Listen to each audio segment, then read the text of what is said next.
शिरूर तालुक्यातील शिरूर न्हावरे मार्गावरील करडेघाट परिसर सोमवार दिनांक 1 रोजी सायंकाळी 5 ते 5:30च्या दरम्यान अक्षरशः गोळीबाराच्या आवाजानं दणाणून गेला. भरधाव वाहनाला धडक देऊन अडवण्यात आले आणि त्यानंतर झालेल्या थरारक गोळीबारात एका युवकाची निगरून हत्या करण्यात आली, तर दुसरा युवक गंभीर जखमी झाला.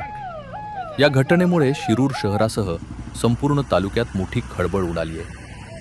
मिळालेल्या प्राथमिक माहितीनुसार विशाल काळे वय 31 राहणार शिरूर याचा घटनास्थळी मृत्यू झाला असून केदार झाडगे राहणार शिरूर हा गंभीर जखमी झालाय. सायंकाळी सुमारे 5 ते 5:30 वाजण्याच्या दरम्यान ही घटना घडली.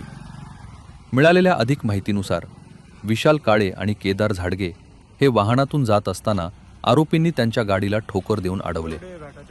त्यानंतर सनी यादव राहणार वाघोली व त्याच्या अन्य 5 ते 6 साथीदारांनी अचानक हल्ला चढवत गोळीबार केला. या हल्ल्यात विशाल काळे याला गोळ्या लागल्यानं त्याचा जागीच मृत्यू झाला, तर केदार झाडगे गंभीर जखमी झाला.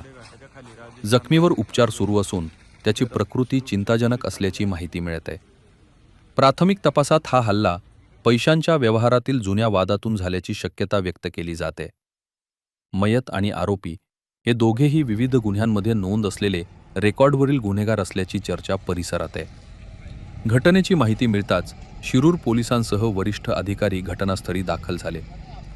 करडेघाट परिसराला पोलिसांनी छावणीचे स्वरूप दिले असून आरोपींचा शोध घेण्यासाठी विशेष पथके रवाना करण्यात आली आहेत. घटनास्थळावरून पोलिसांनी पुरावे गोळा करण्याचे काम सुरू केले. या थरारक हत्याकांडामुळे शिरूर तालुक्यात पुन्हा एकदा गुन्हेगारीचा प्रश्न ऐरणीवर आलाय.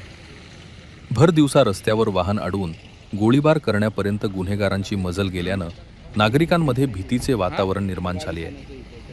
या घटनेमागील नेमके कारण, आरोपींची संख्या आणि वापरण्यात आलेल्या शस्त्रांबाबतचा तपशील पोलीस तपासानंतर स्पष्ट होणार आहे.